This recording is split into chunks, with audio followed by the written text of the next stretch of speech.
Hello বন্ধুরা, welcome to my YouTube channel. আর রাখি কিচেনে সবাইকে স্বাগত জানিয়ে আজকে নতুন একটা রেসিপি শুরু করতে চলেছি। তো গ্রামাঞ্চলে এখন তো অঘ্রাণ মাস, তো পিঠে পুলি সবার বাড়িতে হচ্ছে, প্রায় সবার বাড়িতে হয়। তো আজকে একটু অন্য ধরনের পিঠে রেসিপি শেয়ার করব। তো এই রেসিপিটা কিন্তু উড়িষ্যার বিখ্যাত একটা রেসিপি। তো চলো, আমি এখানে নিয়েছি বিরুইর ডাল 2 কাপ মতো, আর চালের গুঁড়ো নিয়েছি 1 কাপ। এটাকে আমি ভিজিয়ে রেখেছিলাম 3 থেকে 4 ঘন্টা। আর ওটাকে ভালো করে ধুয়ে এবারে একটা মিক্সিতে পেস্ট করে নেব।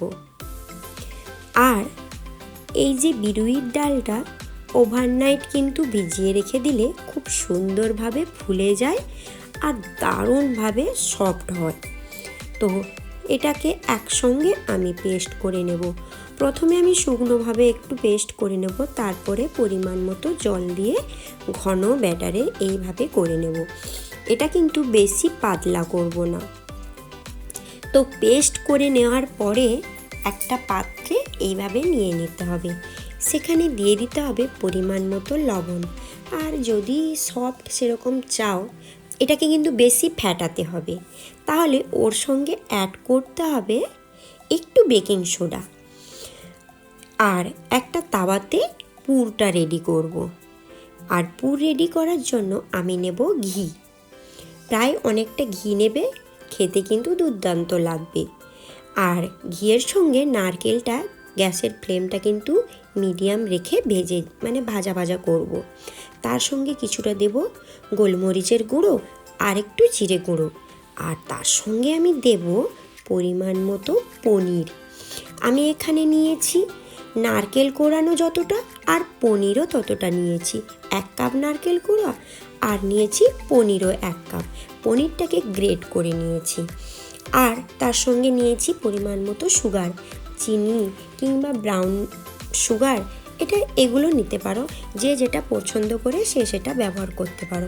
আর এখানে চাইলে গুড়ও, এখন তো শীতকালে গুড় তো দারুণভাবে পাওয়া যাবে, তো গুড় নিতে পারো। আর কিছুটা আমি এখানে ব্যবহার করছি যে স্পেশাল জিনিসটা, হলুদ পাতা। আর এটাকে আগে থেকে ম্যানেজ করে রাখতে হবে হলুদ পাতাকে। আর এটাকে সুন্দর করে কেটে নিতে হবে। আর কাঁটাগুলো হলুদ পাতার যে আগালো পাতা, গোড়ার পাতা, এগুলো ছোট ছোট টুকরো করে কিন্তু রেখে দিতে হবে, ফেলে দেওয়া যাবে না। আর ওই পাতার মধ্যে ব্যাটারটা এইভাবে দিয়ে, মাঝখানে পুরটা দিয়ে এইভাবে ধীরে ধীরে মুড়ে দিতে হবে। ব্যাটারটা কিন্তু বেশি পাতলা রাখবে না, কারণ পাতা থেকে গড়িয়ে যেতে পারে, ভালো হয়ে বানানো হবে না। এইভাবে ধীরে ধীরে ভাপাতে দিতে হবে। একটা স্টিমার বসিয়ে দেবে, স্টিমারের নিচে কিন্তু এইভাবে হলুদ পাতা কেটে দিয়ে দেবে। আর যেখানে মোমো বানানো হয় স্টিমার কিংবা গ্যাসের ওভেনে যদি কড়াইতে বানাতে চাও, যেভাবে ভাপানো পিঠে হয় ওইভাবে কিন্তু বানাতে হবে। আমি কিন্তু 2-1টা বানিয়ে তোমাদের সুন্দরভাবে দেখিয়ে দিলাম। নিশ্চয়ই বানাতে কোনো অসুবিধে হবে না। এইভাবে কিন্তু প্রত্যেকটা বানিয়ে নেবে, বেশিক্ষণ লাগে না এই পিঠেটা বানানোর জন্য। সামান্য একটা জিনিস লাগে, সামান্য কিছু জিনিস লাগে আর সামান্য একটু সময় লাগে, ব্যাস। তারপরে এগুলোকে দুধে সিদ্ধ করেও খেতে পারো, এইভাবে ভাপানোভাবেও খেতে পারো। তো এই রেসিপিটা কিন্তু একদম মিস করবে না কিন্তু। প্রত্যেকটা এইভাবে বানিয়ে ধীরে ধীরে এইভাবে বসিয়ে দেব, যেভাবে পুর পিঠে বানানো হয় ভাপানোর জন্য সেইভাবে, কিংবা ইডলি বানানো হয় ওইভাবে দিয়ে দেব। প্রায় 5 থেকে 7 মিনিট ভাপানো হয়ে গেলেই রেডি হয়ে যাবে। তো আমি চেক করে নিচ্ছি 5 মিনিট পরে খুব সুন্দরভাবে হয়ে গেছে। আর ঠান্ডা হয়ে গেলে ধীরে ধীরে এগুলোকে তুলে নিতে হবে। আর খুব ধীরে ধীরে পাতাটা কিন্তু তুলে দিতে হবে, কারণ পিঠেটা ভেঙে যেতে পারে। চাইলে প্রথমে যখন ভাপানোর সময় ব্যাটারটা দেবে, ওখানে ঘি পাতার উপরে একটু ঘিও ব্রাশ করে নিতে পারো। তো কোনো রকম লাগবে না, যদিও আমি কোনো রকমভাবে ব্রাশ করিনি, কিন্তু খুব সুন্দরভাবেও হয়ে গেছিলো, সেটা তোমরা চোখের সামনে দেখতে পাচ্ছ। হ্যাঁ, এই যে হলুদ পাতার স্মেলটা যখন থাকবে না, খেতে কিন্তু দারুণ লাগবে। যারা এই রেসিপিটা বানিয়ে খাওনি, একবার কিন্তু ট্রাই করতে পারো।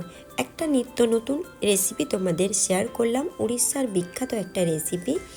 তো যাই হোক, এখন তো পিঠে পুলির সময়, তাই এই রেসিপিটা আমি শেয়ার করলাম। অবশ্যই ভালো লাগলে তোমরা লাইক কমেন্ট শেয়ার করতে একদম ভুলে যাবে না। আর অবশ্যই রেসিপিটা কিন্তু বানিয়ে আমাকে কমেন্টে জানাবে। দেখতে যতটা সুন্দর লেগেছে না, খেতে কিন্তু তার থেকে দুর্দান্ত।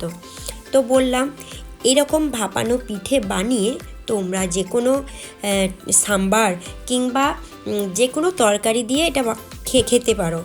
আবারও একটা কিছুটা শেয়ার করছি, এটাকে কিন্তু দুধে সেদ্ধ করেও খেতে পারো।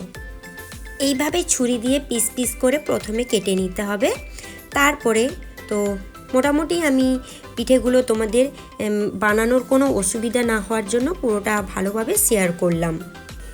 তো কাটা হয়ে গেলে এরপরে গ্যাসের ওভেনে একটা পাত্রে দুধ গরম করতে হবে, ফুটিয়ে নিতে হবে। তার সঙ্গে গুঁড়ো দুধ কিংবা একটু চিনিও দিতে পারো। আর ফুটে গেলে এইভাবে দিয়ে দিতে হবে। আর পিঠে দিয়ে বেশিক্ষণ ফোটানো যাবে না, কারণ পিঠার ভিতর থেকে পুরটা কিন্তু বেরিয়ে যাবে। সামান্য একটু এলাচ আমি থেতো করে দিয়ে দেব। আর এটা মিনিমাম 2 থেকে 3 মিনিট ফোটাতে হবে, কিংবা দুধটা ভালো করে ফুটিয়ে ওই গরম দুধে পিঠেটা দিয়ে ঢাকনা দিয়ে দিলেও খুব সুন্দরভাবে সফট, আর খেতেও তো দুর্দান্ত লাগবে। এমন একটা রেসিপি একদম মিস করো না। গরম গরম এইভাবে পিঠে পুলির দিনে বানিয়ে খেও, আর আমাকে কমেন্টে জানিও। আর পাশে থাকা বেল আইকনটা প্রেস করতে একদম ভুলে যাবে না। কেন বলো তো, আমি যখনই নতুন নতুন রেসিপির ভিডিও আনবো, তোমাদের কাছে নোটিফিকেশান চলে যাবে। টাটা, সবাই ভালো থেকো।